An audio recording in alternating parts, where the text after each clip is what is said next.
Hello, I wanted to begin today by saying thank you. Thank you to all of you who are supporting this idea of mine to give back to the community. I was overwhelmed and surprised with the amount of responses and private messages that were sent to me after I posted that short video. Also feeling very grateful that the information that I'm sharing is resonating with some of you and you're finding it helpful during these circumstances.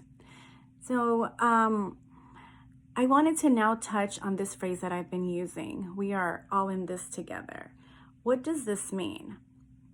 Right? So this means that collectively as a society, as a community, as a nation, as a world, we've all been placed in this position that in a position we've never been before.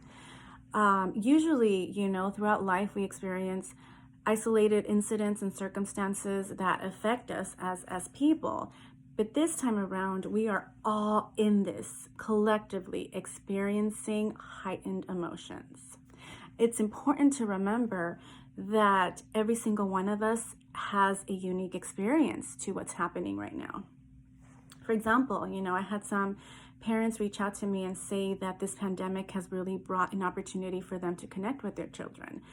Others have said that this change and these stay-at-home restrictions have heightened their stress and they're struggling to make ends meet. For those of you that reached out to me and said that you're grieving the loss of somebody to this pandemic and this illness, on top of that are having to continue to work to provide for your family and then having to teach your children.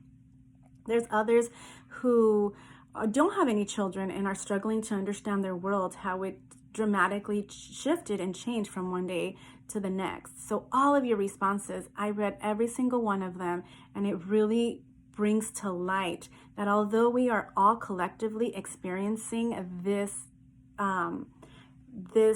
pandemic together, that we are all experiencing through a different lens.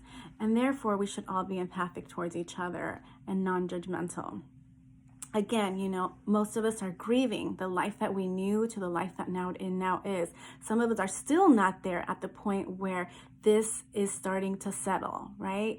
Others are embracing this new life. Also, it's important to keep in mind that even though you can relate to somebody about grieving or embracing something, what you are grieving is unique to you. What you are embracing is unique to you.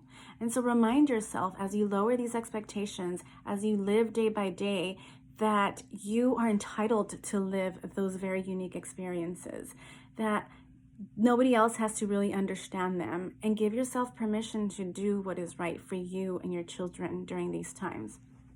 Again, these videos will be intended to touch on one topic, a small and short little topic each day, but I wanted to follow up before I start the first video again by saying thank you and addressing this phrase so that we can begin to shift our way of thinking and we can begin to be more nurturing to ourselves, to our friends, to our family, and our community, even when we cannot necessarily relate.